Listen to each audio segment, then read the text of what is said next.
Pendidikan merupakan salah satu faktor fundamental pembangunan untuk mencapai tujuan pembangunan berkelanjutan.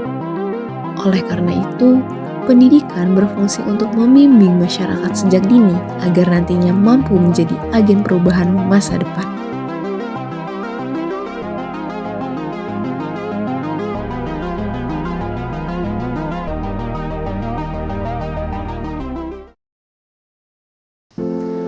Sistem pendidikan saling terkait menjadi suatu komponen yang terpadu demi mencapai tujuan pendidikan nasional.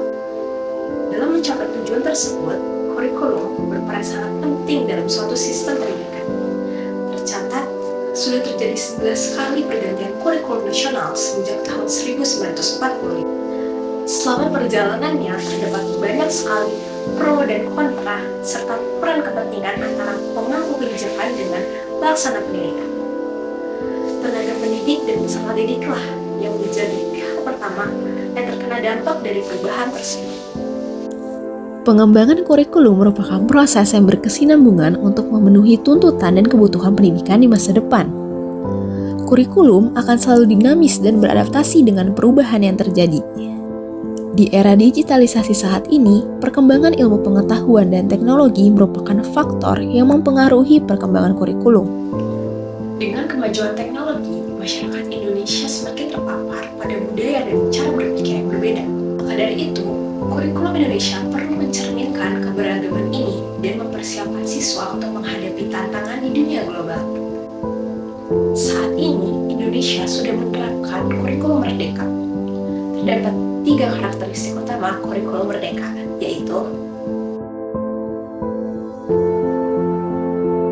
menurut saya pribadi, kurikulum merdeka sudah sesuai untuk diterapkan di era globalisasi saat ini.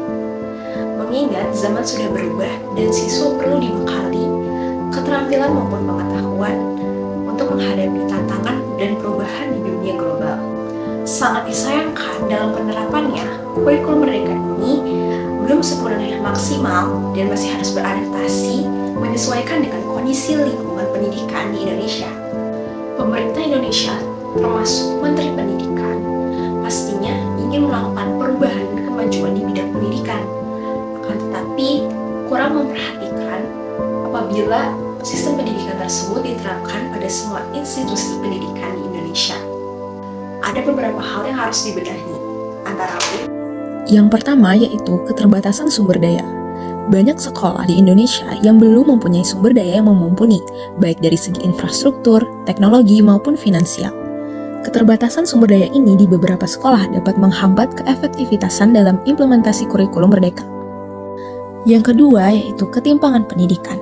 Bersambung dari bahasan sebelumnya, kita semua tahu bahwa pendidikan di Indonesia belum sepenuhnya merata. Pelaksanaan sistem pendidikan di kota-kota besar akan berbeda dengan pelaksanaan pendidikan di kota terpencil.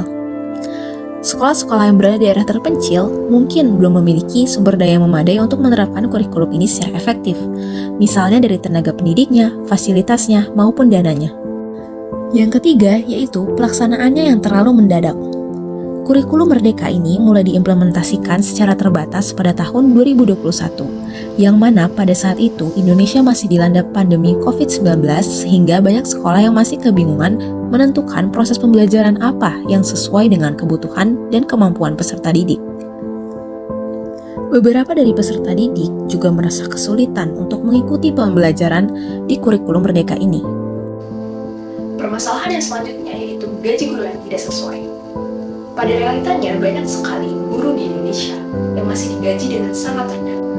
Nilai rata-rata kompetensi guru di Indonesia yaitu 50,64 dari 100, yang mana dapat disimpulkan bahwa nilai kompetensi guru di Indonesia tergolong masih sangat rendah.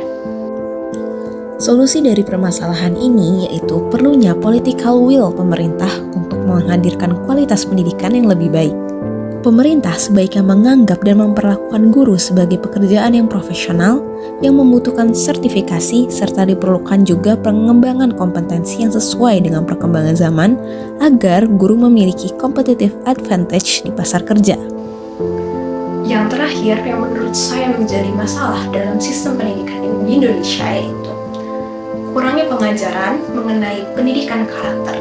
Pada hakikatnya, pendidikan karakter ini dapat didefinisikan sebagai usaha untuk menanamkan kebiasaan-kebiasaan baik kepada peserta didik, sehingga mereka mampu bersikap dan bertindak sesuai dengan nilai-nilai kepribadiannya. Pendidikan karakter sangat penting untuk diterapkan di zaman sekarang. Mengingat zaman sekarang seringkali terjadi kasus yang disebabkan rendahnya pendidikan karakter, seperti meningkatnya kekerasan di kalangan remaja, penggunaan bahasa yang buruk oleh peserta didik, kurangnya rasa hormat kepada orang tua dan guru, serta membudayanya kebohongan atau ketidakjujuran.